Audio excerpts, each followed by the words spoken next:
सर्व मांगल्ये शिवे सर्वाधिक साधिके शरणत्र्यंबके नारायण नमोस्तुते. आज नवरात्रीचा तिसरी माळ आहे. आज किंवा उद्या आपल्याला एक उपाय करायचा. काय करायचं? 7 कवड्या घ्यायच्या. सफेद कवड्या आणा. तुमच्याकडे जुन्या कवड्या असतील तुम्ही त्या यूज केल्या तरी चालेल किंवा नवीन कवड्या आणल्या तरी चालेल. 7 कवड्या घ्यायच्या, त्या स्वच्छ धुवायच्या आणि त्यांना हळद लावायची.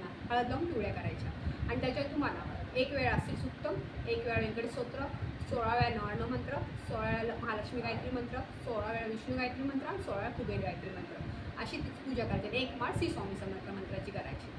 हे आपल्या सेवा त्याच्यावर करायची. ही सेवा आपल्या सर्वांना माहिती आहे. आणि त्या तुम्ही त्या कवड्या ज्या आहेत त्या तुम्ही तुमच्या देवघरात ठेवू शकता, तांदळावरती ठेवू शकता. म्हणजे तांदूळ छोटेशा वाटीत तांदूळ द्या, त्याच्यात त्या कवड्या ठेवा किंवा तुम्ही त्याची पोटली बांधून सुद्धा देवघरात ठेवू शकता. नाही तुम्ही तुमच्या तिजोरीत ठेवू शकता.